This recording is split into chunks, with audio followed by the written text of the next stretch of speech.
बहुत ज़्यादा इंपॉर्टेंट है दोस्तों। अगर आप यूपीएससी एंड पीसीएस की तैयारी कर रहे हैं ना, तो ये नोट्स, जिसको हम संविधान की ऐतिहासिक पृष्ठभूमि या जो है संविधान का ऐतिहासिक विकास भी बोलते हैं, यूपीएससी हो या आपका स्टेट पीसीएस का एग्जाम हो, हर साल जो है दोस्तों इससे लगभग आपके क्वेश्चन पूछे ही जाते हैं। क्योंकि इसमें जो सबसे इंपॉर्टेंट है ना, इसमें जो एक्ट है इसके, जैसे रेगुलेटिंग एक्ट हो गया, उसके बाद जो है 1935 का भारत सरकार अधिनियम हो गया, कैबिनेट मिशन हो गया, 1947 का स्वतंत्रता अधिनियम हो गया, चार्टर अधिनियम हो गया, पिट्स इंडिया एक्ट हो गया, संशोधन अधिनियम हो गया, बहुत इससे पूछे जाते हैं। और यूपीएससी एंड पीसीएस के सिलेबस में भी इसका वर्णन जो है हमको मिलता है। जैसे कि कंपनी का शासन, उसके बाद ताज का शासन, तो कितना अच्छा यहां पर देखिए डायग्राम और फ्लो चार्ट का बेस का यूज करके, जैसे कि यहां पर देखिए रेगुलेटिंग एक्ट हो गया। तो रेगुलेटिंग एक्ट को जब आप किताब में पढ़ते हैं तो उसको बहुत जैसा कहानी की तरह लिखा होता है, लेकिन यहां पर इंपॉर्टेंट टॉपिक्स को ही यहां पर देखिए शॉर्ट नोट्स बना करके कितना अच्छा रिवीजन कर दिया। और हर एक पेज में देखिए कितना अच्छा डायग्राम और फ्लो चार्ट का यूज किया है,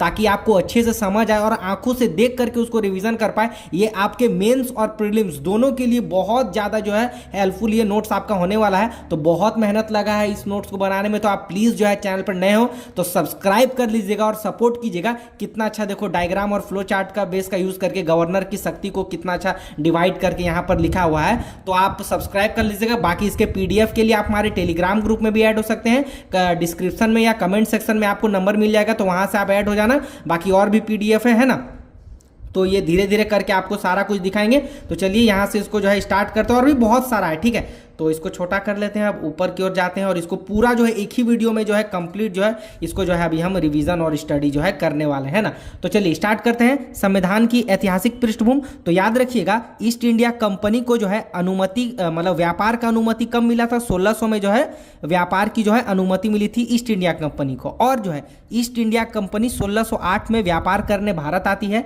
फिर यहां से 1765 का जो आपका बक्सर का युद्ध था ना, बहुत इंपॉर्टेंट है। इससे जो है कंपनी को क्या हो गया था? दीवानी अधिकार प्राप्त हो गया था, जिससे राजस्व जो है राजस्व का जितना भी है उसको मिलने लगा था, ठीक है। अच्छा, यहां पर थोड़ा सा इसको इंपॉर्टेंट आप इसको लिख लीजिएगा कॉपी में, बहुत इंपॉर्टेंट है। ऐतिहासिक पृष्ठभूमि में एक कंपनी का शासन आता है जो कि 1773 से 1858, और एक आपका ताज का शासन आता है जो कि आपका 1858 से 1947 तक, ठीक है।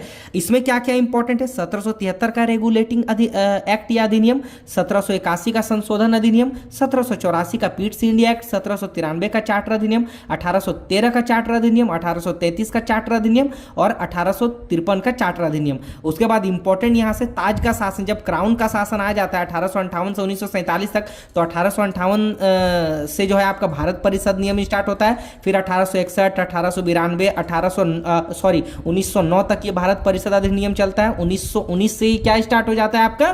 तो 1919 से आपका भारत सरकार अधिनियम स्टार्ट हो जाता है। फिर 1935 का बहुत इंपॉर्टेंट भारत सरकार अधिनियम आता है। फिर 1946 का कैबिनेट मिशन, जिसको पिछले वीडियो में मैंने डिस्कस भी किया था, और एक 1947 का स्वतंत्रता अधिनियम तक कंप्लीट जो है इसका डिस्कस करेंगे नोट्स का। तो बहुत अच्छे से देखना, बहुत इंपॉर्टेंट है, ठीक है। बाकी सब्सक्राइब आप जरूर कर लेना। इसको थोड़ा सा पढ़िए।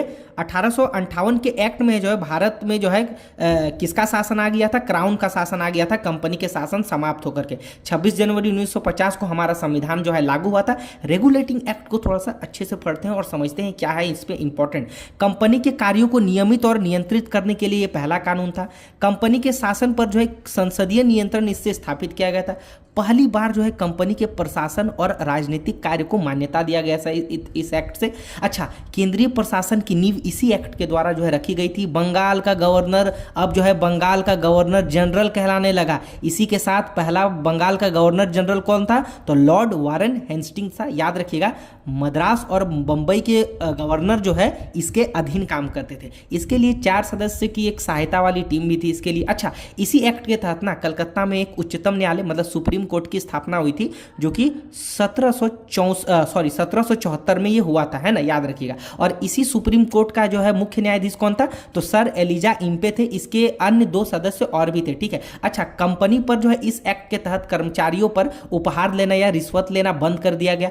नियंत्रण बहुत ज्यादा इंपॉर्टेंट ये पूछा गया है। बोर्ड ऑफ डायरेक्टर की स्थापना इसी एक्ट से हुई थी, निदेशक मंडल इसको बोलते हैं।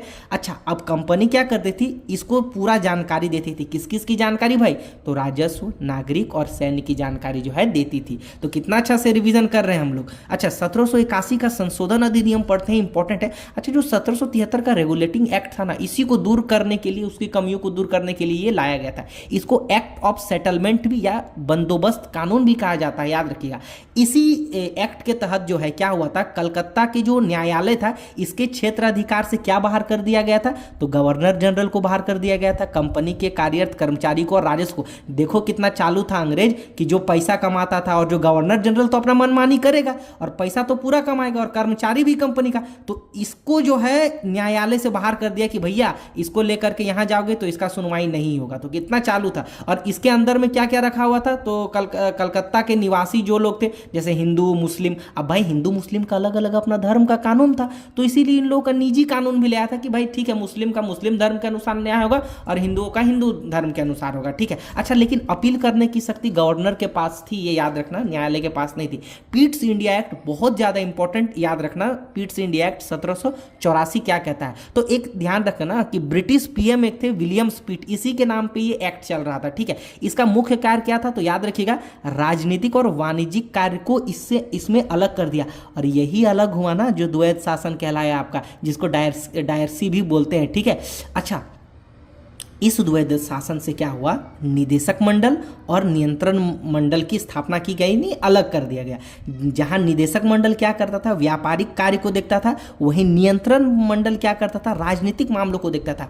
द्वैध शासन की नींव यहां से रखी गई। लेकिन एक इंपॉर्टेंट चीज आप याद रखिएगा दोस्तों, पीट्स इंडिया एक्ट जो आपका 1784 था ना, इसमें व्यापारिक और राजनीतिक मामला अलग हुआ था। लेकिन इसको देखिए, जो 1853 का चार्टर एक्ट था, इसमें भी द्वैध शासन आया था, लेकिन इसमें विधायी कार्य और प्रशासनिक कार्य को अलग किया गया था। तो दोनों में कंफ्यूजन मत होना। अगर पूछेगा द्वैध शासन जिसमें व्यापारिक और राजनीतिक अलग किया गया या निदेशक और नियंत्रण को अलग किया गया, तो आपका कौन सा आप बताइएगा, 1784 बताइएगा। लेकिन अगर विधायी और प्रशासनिक पूछ दिया तो 1853 बताइएगा। कंफ्यूजन एकदम नहीं होना चाहिए, ठीक है। इसीलिए एक एक चीज को डिटेल में बताते हैं। फिर यहाँ पर देखिए, ब्रिटिश कब्जे वाले क्षेत्र को ब्रिटिश अधिकृत भारतीय प्रदेश कहा जाने लगा। उसके बाद कंपनी पर पूर्ण नियंत्रण जो है ब्रिटिश शासन का ये जो है आपका हो गया, ठीक है। अच्छा, यहां से पढ़िए, बहुत ज्यादा ये इंपॉर्टेंट है। 1786 का अधिनियम को पढ़िए, इंपॉर्टेंट है। ये लॉर्ड कॉर्नवालिस के लिए बहुत फेमस है। इसको जो है कानूनी सुधार या न्यायिक सुधार भी इसको बोलते हैं, ठीक है। इसमें क्या था, लॉर्ड कॉर्नवालिस ने ये कह दिया ना कि भाई देखो, हम काउंसलिंग का जो काउंसिल है उसका निर्णय मानने के लिए हम बाध्य नहीं होंगे, और हमको जो है यानी गवर्नर जनरल को जो है कमांडर इन चीफ का पद दिया जाए, यानी सेनापति का पद दिया जाए। ये इनकी डिमांड थी 1786 का अधिनियम में। लेकिन आगे चल के कुछ इसमें बदलाव होते हैं जो इसमें पढ़ेंगे अभी बाद में, ठीक है। चलिए यहाँ देखते हैं, 1793 का चार्टर अधिनियम अब आता है। अब इसमें जो बंगाल गवर्नर का जनरल का शक्ति और बढ़ गया। जैसे बंगाल गवर्नर जनरल था ना, इसका और शक्ति बढ़ गया। किसको लेकर के, ये बम्बई प्रेसिडेंसी और मद्रास प्रेसिडेंसी पर, और जो है इसका कड़ा जो है शक्ति बढ़ गया। 20 वर्ष के लिए कंपनी का व्यापार जो है और बढ़ गया।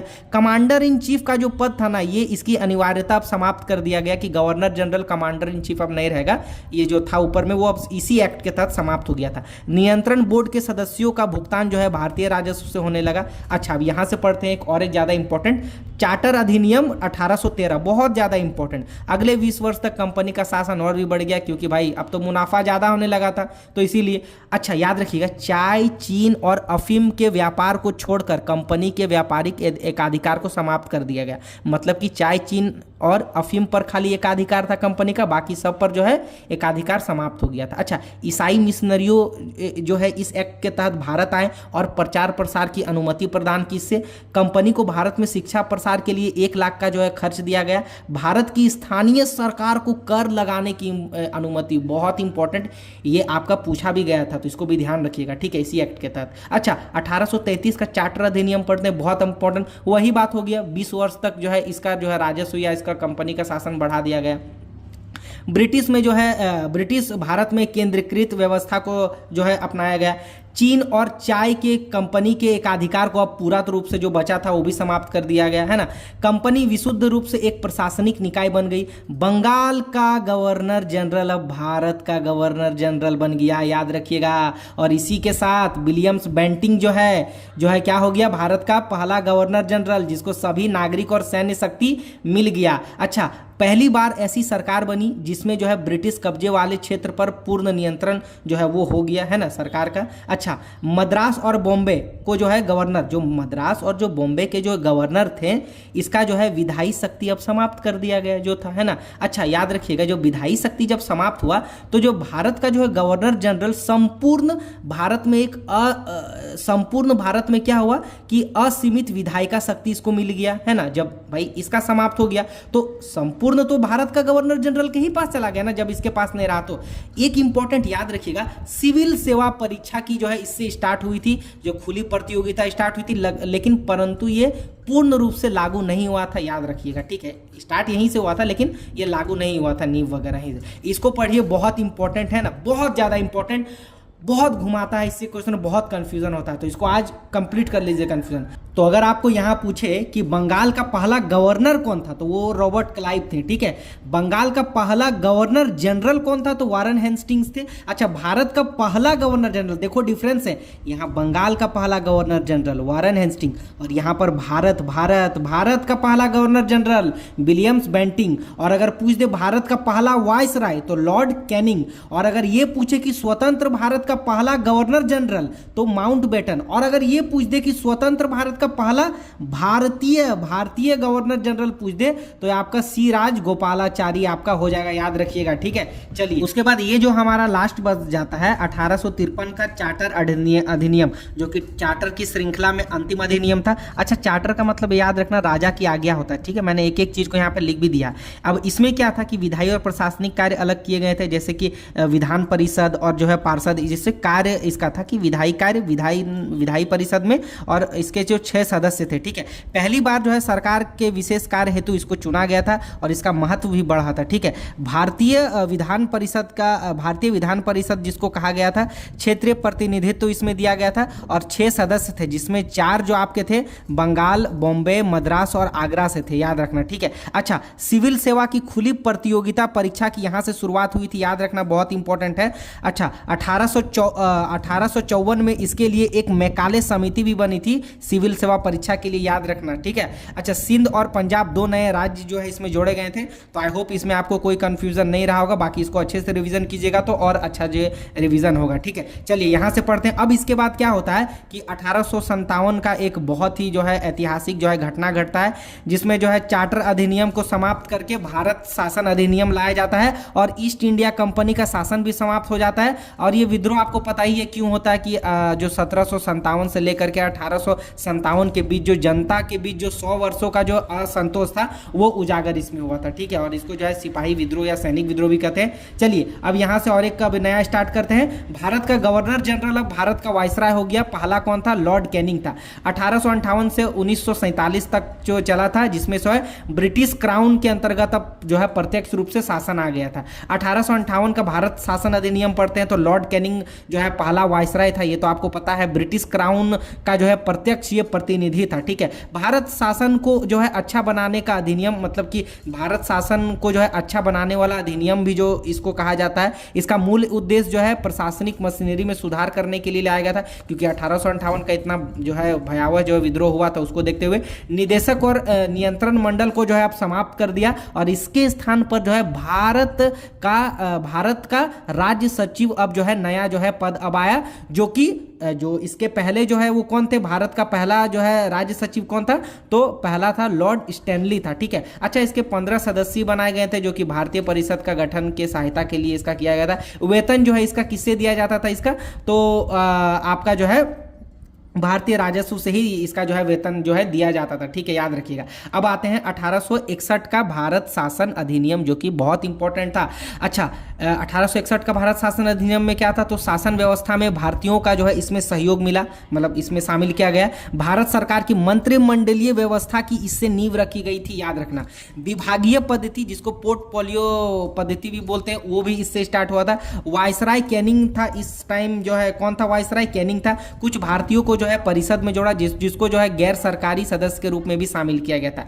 मतलब ब्रिटिश जो थे वो सरकारी तौर पे थे और जो भारतीयों को शामिल किया था वो गैर सरकारी प्राइवेट के तौर पे थे। जैसे कि एक थे इसमें बनारस के राजा, पटियाला के महाराजा और सर दिनकर राव भी थे। अच्छा, 1861 को ही विकेंद्रीकरण की शुरुआत माना जाता है भारत शासन अधिनियम को, जिसमें क्या था ना कि विधान परिषद का इसमें भी गठन किया गया था, जिसमें से बंगाल, उत्तर पश्चिम सीमा प्रांत और पंजाब को भी इसमें जो है शामिल किया गया था, है ना।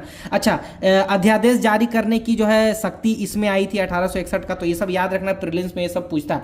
बाकी बहुत अच्छे से इसको आप रिवीजन भी कर सकते हैं। अच्छा, विकेंद्रीकरण की शुरुआत जब हुई तब मद्रास और बंबई का जो है विधायी शक्ति वापस लौटा गया था। याद था ना, ऊपर में पढ़ा था 1861 में जो छीन लिया गया था, गवर्नर जनरल के पास पूरा विधायी शक्ति आ गया था, तो उसकी जब विकेंद्रीकरण हुआ तो शक्ति वापस दे दिया गया मद्रास और बंबई के, और 1833 के एक्ट में जो छीन लिया गया था, आपको पता है ना। सॉरी, मैंने शायद यहाँ पर कंफ्यूज होकर के बोल दिया। 1861 के एक्ट में ये जो वापस कर दिया गया था, मद्रास और बंबई में जो है विधायी शक्ति यहाँ के गवर्नरों को 1861 में वापस कर दिया गया था, जो कि 1833 के एक्ट में छीन लिया गया था। तो आई होप ये कंफ्यूजन अब दूर हो गया। फिर यहाँ देखिए 1892 का भारत परिषद अधिनियम, इसका मुख्य उद्देश्य क्या था? विधान परिषदों का विस्तार करना और अधिक शक्तिशाली इसको बनाना। इसमें जो है केंद्रीय और विधान परिषदों में जो है क्या किया गया, गैर सरकारी सदस्यों की संख्या बढ़ाई गई। लेकिन नोट यहाँ पर एक बात कीजिएगा कि बहुमत जो है अभी भी क्या थी, जो है सरकारी सदस्य यानी ब्रिटिशर्सों के ही जो है पास थी, ठीक है। अच्छा, वायसराय को जो है विधान परिषदों के वित्तीय विषयों पर जो है यानी फाइनेंशियल विषय पर जो है विवेचना, प्रश्न पूछना या बहस करने का अधिकार था। लेकिन अगर नियम या कुछ ऐसा कानून बनाना हो तो राज्य सचिव की सहमति इस पे आवश्यक थी ऐसे विषय पर, ठीक है, जो नया पद अभी आया था, ठीक है। अच्छा, बजट पर बहस करने का भी जो है शक्ति 1892 में ही आया था, है ना। अच्छा, प्रांतीय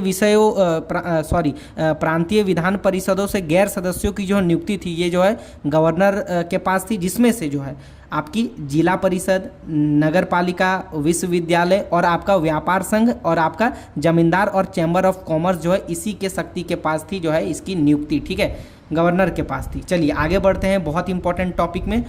1909 का भारत परिषद अधिनियम, इसको मार्ले मिंटो सुधार भी बोलते हैं। अच्छा, मार्ले मिंटो सुधार इसलिए बोलते हैं ना क्योंकि इस टाइम जो है लॉर्ड मार्ले जो है इंग्लैंड में भारत के राज्य सचिव थे और मिंटो जो है क्या थे, वायसराय थे, ठीक है। तो ये आपको याद रखना है, ठीक है। विधान परिषदों के आकार में वही वृद्धि की गई। विधान परिषदों के लिए प्रत्यक्ष निर्वाचन की प्रक्रिया जो है यहाँ से जो है प्रारंभ हुई, है ना, प्रत्यक्ष निर्वाचन की प्रक्रिया था। बजट पर जो है प्रश्न पूछना, संकल्प रखना,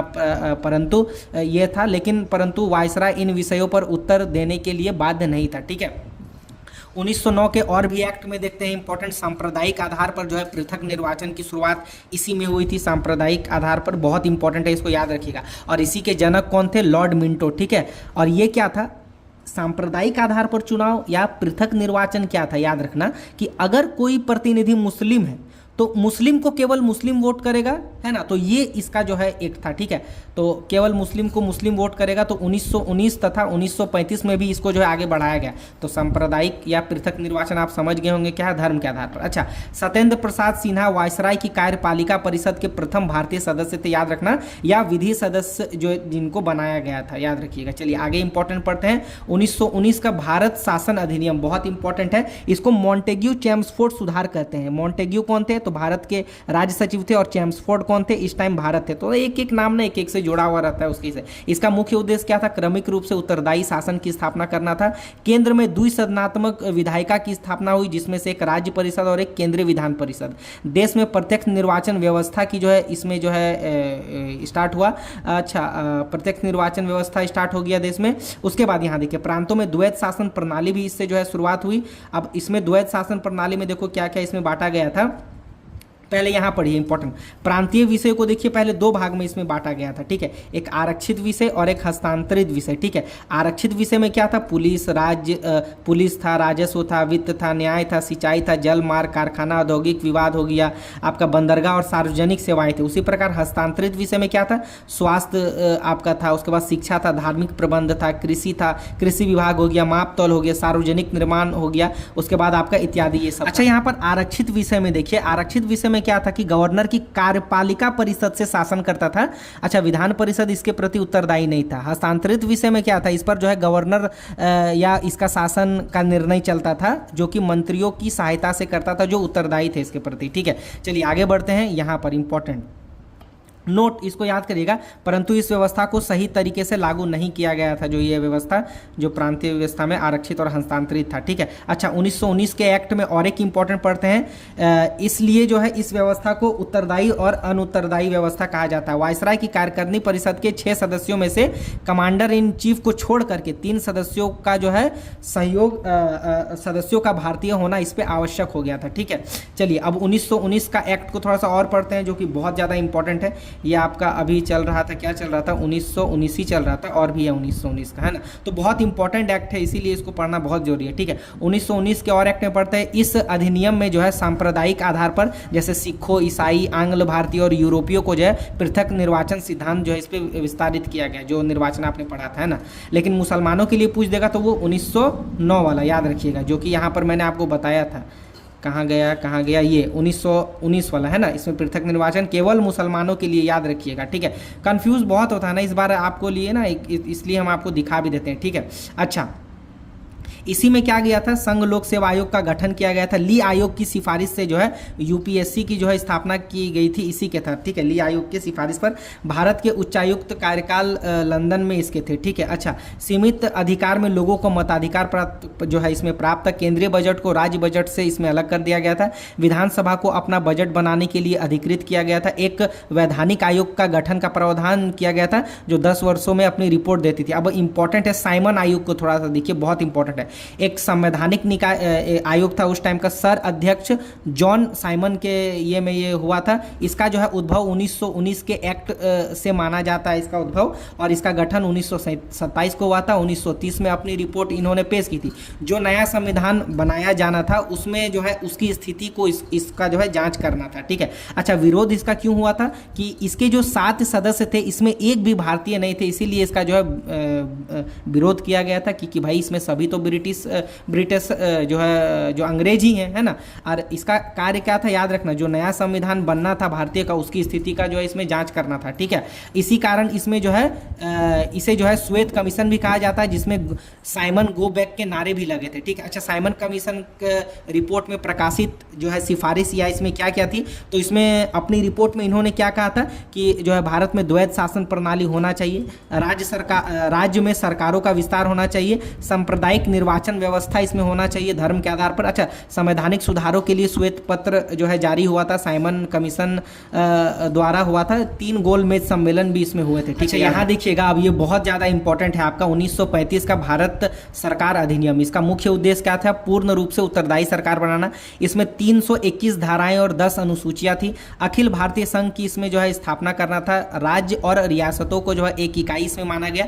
देसी रियासतें इसमें शामिल न हो पाई थी, जिसके कारण संघीय व्यवस्था अस्तित्व में नहीं आई थी। और देखिए केंद्र और इकाई के बीच क्या था, एक संघ सूची, राज्य सूची और समवर्ती सूची। संघ सूची में आपका 59 विषय, राज्य सूची में 54 विषय और समवर्ती सूची में 36 विषय थे। अवशिष्ट शक्तियां जो है वायसराय के जो है पास थी, वर्तमान में जो है संसद के पास है ना, तो कितना मिलता जुलता है आपको भी पता होगा, है ना। अच्छा संघीय व्यवस्था अस्तित्व नहीं है तो बता ही दिया। अच्छा प्रांतों में द्वैत शासन व्यवस्था को समाप्त कर दिया गया और प्रांतीय स्वायत्ता का जो है शुभारंभ हुआ। इसे 1937 में एक संघीय न्यायालय की भी इसमें स्थापना हुई। दलित वर्ग हो गया, महिलाओं हो गया, मजदूर वर्ग के लिए जो है अलग से निर्वाचन व्यवस्था की भी इसमें जो है मांग की गई थी। 1858 यहाँ देखिए 1858 में जो है स्थापित भारतीय परिषद को समाप्त कर दिया गया तथा इंग्लैंड में एक भारत सचिव को सलाहकारों की टीम जो है प्रदान की गई। 1937 में वर्मा इसी के तहत 1937 में वर्मा वर्तमान जो है म्यांमार है उसको जो है भारत से अलग कर दिया गया। मुद्रा और साख पर नियंत्रण के लिए जो है भारतीय रिजर्व बैंक की स्थापना 1935 के ही तहत आरबीआई की भी स्थापना हुई थी, याद रखना।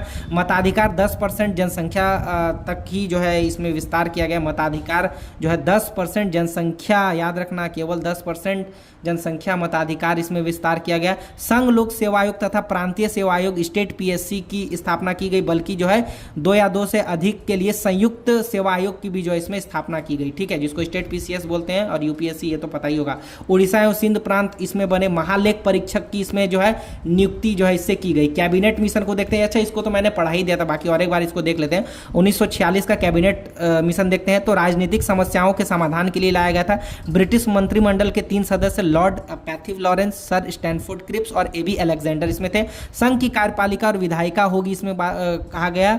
भारत प्लस देशी रियासतों के प्रतिनिधित्व इसमें शामिल होंगे। ब्रिटिश भारत और देसी संघ जो है एक भारतीय संघ का गठन करेंगे, जिसमें से विदेशी मामले, रक्षा मामले और संचार की ये जो है देखभाल जो है इसमें होगी। अच्छा, कर लगाने का अधिकार होना चाहिए, इसमें से कहा गया कि भाई अब इसमें जो है कर लगाने का अधिकार जो है भारतीय संघ का गठन करेंगे तो उसमें भी होगा, ठीक है। अच्छा, केंद्रीय विषयों को छोड़कर सभी विषयों पर पूर्ण स्वायत्तता दी गई। पाकिस्तान द्वारा अलग राज्य बनाए जाने को लेकर कैबिनेट से जो है अस्वीकार कर, यानी पाकिस्तान तो वो हट ही गया था कैबिनेट मिशन से अपनी ये मांग को लेकर के, ठीक है। लास्ट पढ़ते हैं, बहुत इंपॉर्टेंट है, 1947 का स्वतंत्रता अधिनियम। देखो बहुत मेहनत लगी है तो आप सब्सक्राइब जरूर कर लीजिएगा, लाइक जरूर कर लीजिएगा, ठीक है। तो इसमें जो है वायसराय का जो है पद को समाप्त कर दिया गया और पुनः जो है गवर्नर जनरल जो है सृजित किया गया, जो कि है ना। अच्छा, उसके बाद यहाँ देखिए भारतीय स्वतंत्रता जो है अधिनियम, इसे कहा जाता है दो जो है स्वतंत्र डोमिनियन, जिसमें भारत और पाकिस्तान जो है इसमें जो है अस्तित्व में आया, जिसमें जो है आपका ब्रिटिश राष्ट्रमंडल से अलग होने की जो है इसको जो है स्वतंत्रता दी गई। नए संविधान निर्माण तक दोनों राज्यों का प्रशासन भारत और पाकिस्तान 1935 के ही अनुसार जो है चलने लगा। 3 जून 1947 को जो है वायसराय लॉर्ड माउंटबेटन ने जो है विभाजन योजना तैयार की, जिसको माउंट बेटन योजना भी बोलते हैं। 4 जुलाई 1947 को जो है ब्रिटिश प्रधानमंत्री क्लीमेंट रियर्ड एटली द्वारा जो है भारतीय स्वतंत्रता अधिनियम 1947 को ब्रिटिश संसद में पेश किया गया। अच्छा, इसको सीमा आयोग को रेड क्लिफ आयोग भी बोलते हैं, जो निर्धारण सीमा होता है ना, उसको याद रखना। पास ये कब हुआ था? ये जो है आपका ये 1800 सॉरी, जो ये पास हुआ था जो आपने यहाँ पढ़ा, ये पास कब हुआ था? 18 जुलाई 1947 को। घोषणा क्लीमेंट पीएम ने कब की? तो 20 फरवरी 1947 को। उसके बाद पूर्ण स्वतंत्रता 15 अगस्त 1947 को मिल गया। इसी के साथ जो है भारत का सचिव पद भी समाप्त हो गया। इसके स्थान पर जो है राष्ट्रमंडल सचिव की नियुक्ति की गई। उपाधि जो थी शाही उपाधि, जैसे भारत का सम्राट पद, इसको जो है हटा दिया गया। नोट याद रखिएगा, भारत स्वतंत्र भारत के पहले गवर्नर जनरल लॉर्ड माउंटबेटन थे, लेकिन पहले भारतीय गवर्नर जनरल स्वतंत्र भारत के सी राजगोपालाचारी थे। तो बहुत ये इंपॉर्टेंट था नोट्स, और इसको आप पढ़ लीजिएगा ना, तो मैं ये गारंटी देता हूं कि आपका प्रीलिम्स से अगर एक भी क्वेश्चन पूछ दिया गया तो कहीं भी आपको नहीं छूटेगा, जो कि मैंने इतना अच्छा से बताया है। वीडियो पसंद आती है एक लाइक जरूर करना। इसके पीडीएफ के लिए हमारे टेलीग्राम ग्रुप में ऐड हो जाना, बहुत ही अच्छा बना दिया है। तो चलिए मिलते हैं आपके नेक्स्ट वीडियो में, तब तक के लिए अपनी पढ़ाई को कंटिन्यू रखिए।